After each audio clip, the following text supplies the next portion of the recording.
you see me, say you gotta say what's up. I wanna be on my rest of it, it's all good. We be living, learning, and we turn it up. Purpose be your desk, hold it up. When I holler miss, can that be turned up? Reading every day to get the scores up. And on the way to success, it ain't no love. Coming tight, so it's up, then it's up.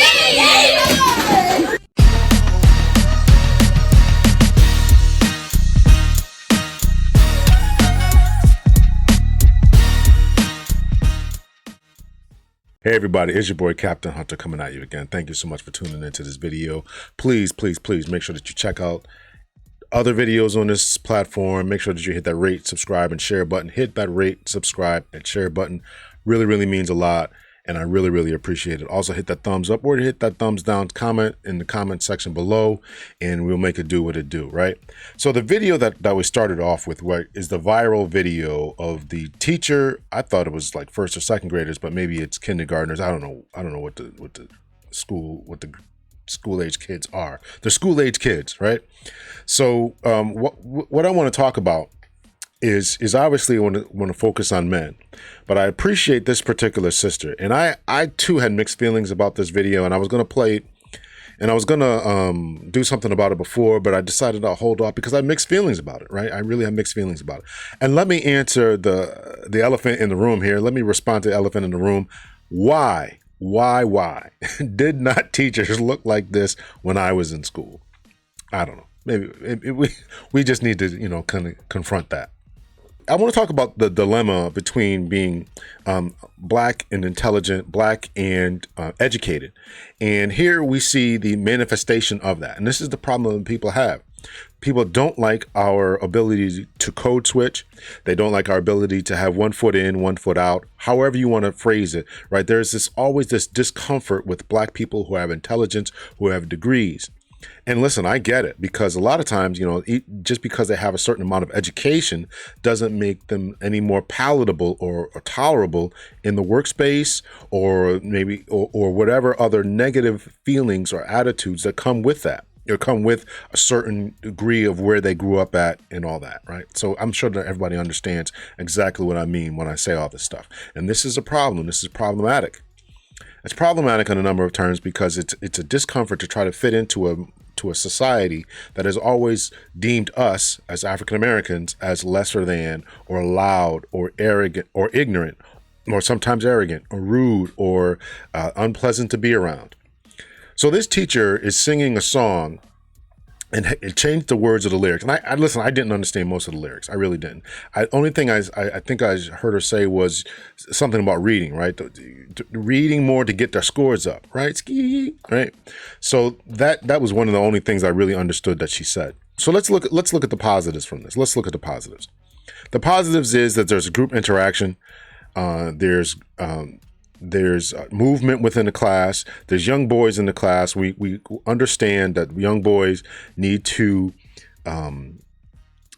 behave differently and be educated differently. And there's an attempt, an engagement to do all that, to get them up out of their seats, to get them moving, to get the young boys encouraged and all that. So I can appreciate that.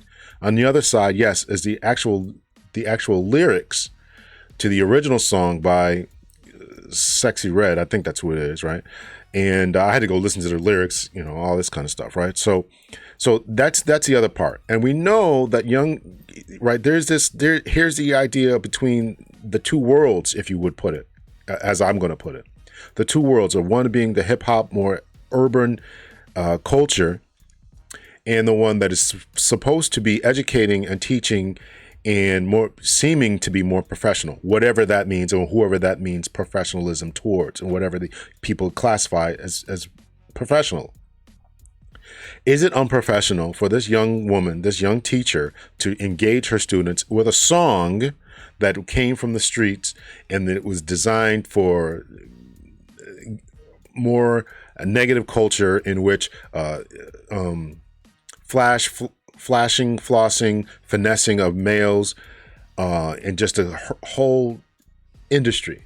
However, she changed the lyrics, right? So here's how we have to look at it. She is understanding that the kids may listen to this, whether it's them listening to it themselves, or maybe they're hearing older brothers, sisters, uncles, parents listening to this. So she's changing the lyrics, giving them an opportunity to come to an understanding about learning and changing lyrics, right?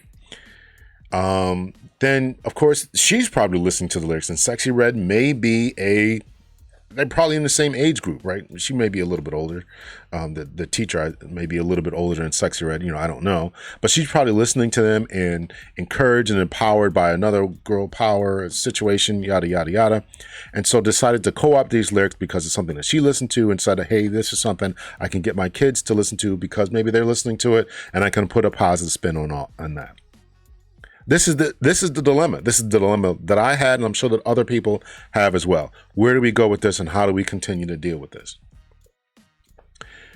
So here I want to get back to the idea of code switching and what it means to get into these particular environments, because we're shut out a lot of times. So even though this is geared towards men, I want you to listen to the lyrics and listen to the next thing that I'm going to play, and that is by a poet, and she talks about us living in this dichotomous world, right? Black people having to code switch, change our voices, change our presence, our command presence, if you will, in order to make others feel more comfortable. So let's play that. Because my name is Jaylene Clark Owens, and this is not my voice. This is not my normal register. This is a choice. This cadence creeps unconsciously into my vocal box cavity, and all of a sudden my voice begins to lift, wraps up my vocal cords and presents them to you like a gift, making my voice higher and sweeter, thus more pleasing to your ear palate, instead of rough, harsh sounds that play on your eardrums with a mallet. Yeah, this is not how I would normally sound. Wow, I didn't even realize I was actually trying to hold the real me down, to suppress me so that you can trust me. I wonder if my voice is so high you can't hear the irony. I do it automatically. I just pop this voice in without thinking. The same way you would pop on a life vest if you were sinking. It saves me from being too Harlem, too deep, too black. But girl, you was all of that. This voice is... Because my name is Jaylene Clark Owens, and this is not my voice. This is not my normal register. This is a choice. This cadence creeps unconsciously into my vocal box cavity, and all of a sudden my voice begins to lift, wraps up my vocal cords and presents them to you like a gift, making my voice higher and sweeter, thus more pleasing to your ear palate, instead of rough, harsh sounds that play on your eardrums with a mallet. Yeah, this is not how I would normally sound. Wow, I didn't even realize I was actually trying to hold the real me down, to suppress me so that you can trust me. I wonder if my voice is so high you can't hear the irony. I do it automatically. I just pop this voice in without thinking. The same way you would pop on a life vest if you were sinking. It saves me from being too Harlem, too deep, too black. But girl, you was all of that. This voice is...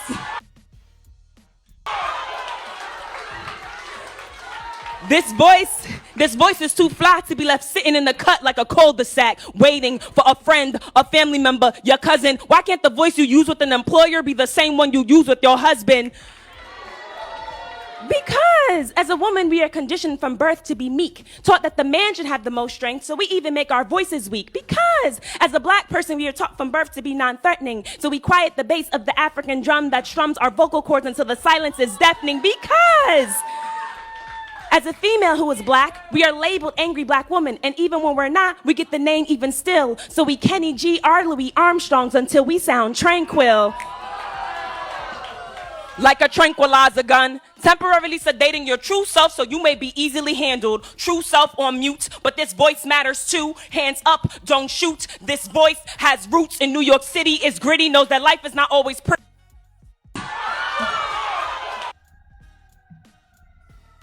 Never drowning in self-pity. This voice is indicative of where you are from, but that should have no relevance because your home of Harlem should not be indicative of your level of intelligence. Habitually, we are taught that our blackness cannot enter white spaces without a code, without code switching. Without it, their minds will be glitching, trying to compute our vernacular, but this voice is spectacular. It is the purest form of your articulated thoughts, like rainwater after impurities have been vaporized. That other voice is not the real thing, just poorly plagiarized you, universalized you. Stop treating your voice like the cat that disappears when company's around, boo. But I know you feel most vocally comfortable when you're around your best friends. Finger waves become commas, and claps encapsulate words like bookends. But you can't just roll your neck and refuse to articulate in a professional setting. Why not? But it's okay to upspeak so that everything sounds like a question, I'm betting. Why? But it is. Why? Because it makes you sound ghetto, uneducated. I don't think that's a big mystery. Ghetto? That is a leftover ancestral sound from the clicking languages found in the Southern African tribes that is my history. Well, you can't always show all your cards. Sometimes you need your poker face. But this face is black 24/7. I can't turn it on and off based on time and place. This voice is yours, so own it. Stand up for its validity in powerful places. Be its proponent. Well, maybe I won't go full Harlem Bird, but I'll let my voice fly. Breaking this ingrained habit will be difficult, but I'll give it a try. So, hi. Hi. My name is Jalen Clark Owens, and this is my voice. Voice. Love it or hate it. That is your choice. Thank you.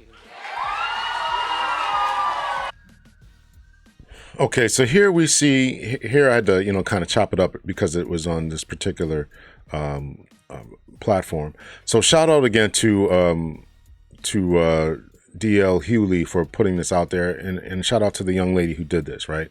So we know that if the problem exists between women in their work environments, how much more is it for men? How much more is it for men? And I really want to focus on the men, right? Because these two individuals that I talked about were ladies, and they did a fantastic job. Probably educated. I don't know what the poet here. I don't know who she is, but certainly the young teacher there has a certain level of education and certain level of musical talent, right? So what do we want to do here, right? We want to focus on the men here and try to get them to see how we get them to be integrated into this society that we want them to adapt to. Okay, so here's what I did, right? So I was kind of playing around, kind of Googling, surfing around the internet, right? Typing stuff into the chat bars and all that kind of stuff. So I typed in, as you can see, are black men scary, right? So we got articles from CNN from 2020, fear of black men in public spaces is one epidemic. I don't know. It's cut off, or I'm not going to go there. American Psychological Association, people see black men as larger, more threatening than I guess their counterparts, whatever it says, right? So you can see all this. NPR, fear of black men, how society sees. I don't know. It doesn't have how black. Yeah. From brute to thug, the demonization and criminalization of obviously of black men. And the list goes on and on. We also know that there's studies about young black boys being seen as larger, more older, less innocent, all these type of studies that we really need to do a better job of understanding. Yeah, so we need to do a much better job at understanding that. So I want to talk about, black men in college, right? And so let's talk about this. And this is from, as you can see, Inside Higher Education, right? So not long ago, there was another article that was, I think it came out in the spring of 2023 or so, when it's talked about the dearth and the deficit of males, period, in college. Males, period, in college. Here's males, period, in college, right? So here's the article, a loud and clear call to invest in black men. This is from the Inside Higher Education. College and university leaders are taking steps to counter the sharp decline in enrollment among black men during the pandemic. Arupe College of Loyola University, Chicago, enrolled about 150 first-year students this fall. Only 11 of them were black. So out of 100 who enrolled in first-year students this fall, only 11 of them were black men. That means black females, Asian, male and female, white, male and female, Hispanic made up the rest. Only 11 of them were black. That's almost 30% African American, according to the U.S. Census. Only 11 of them were black in a city that's almost 30% African American. I mean, I would imagine people are coming from all over Loyola to go all over the U.S., maybe even the world, to go to Loyola. I don't know why they needed to throw in the race. Administrators across the country want to know where are the men and where are all the black men, said Tom Nitsky, dean of Arupe College. Higher education leaders are investing in a spate of initiatives to enroll and retain black male students who continue to stop out at high rates. Men overall experienced an enrollment decline twice as steep as women during the pandemic. Total male undergraduate enrollment fell by 8.9% in the spring of 2021 compared to the previous spring, while female enrollment dropped 4%, according to the latest data from the National Clearinghouse. And here's an article from Forbes magazine, right? Does academia actually want black professors? I'm going to try to make this a little bit bigger here, make sure you guys can read it. It's my last free article, y'all. I can't read anymore. Let's see here. I'll make myself a little bit bigger here. Academia has a long legacy of anti-blackness. Seeing the public tenure battles some of the academy's most well-respected scholar is an indication of a much larger and mostly unaddressed issue. Black academics are being pushed out of their respective institutions due to recurring problems that plague the ivory tower. It is important to note that predominantly black institutions are not immune to these issues, but within white institutions, these inequities are exacerbated. New research has emerged indicating that black women are the most educated group in the United States. Wow. New research, this is from Forbes, new research, I got to read this research, has emerged indicating that black women are the most educated group in the United States. With the growing number of black women pursuing higher degrees, it is even more imperative for black faculty represented. Many are questioning whether institutions actually want black faculty or whether they're simply looking for diversity brownie points. This article uncovers 5 ways that higher education, and specifically white institutions, fails black faculty. Number 1, lack of safe spaces, right? Being able to be yourself. Biased student evaluations. Unchecked microaggressions, wanting to touch your hair and all kind of other stuff. Unequal distribution of work. Failure to support advancement. I got to read this article about this. I'm going to click on this. I'm not going to read it right now, but I do want to read about this. I didn't think that was actually accurate, that they're the most educated group. When we take a look at this chart, right, we see the different levels of education attainment that people are getting.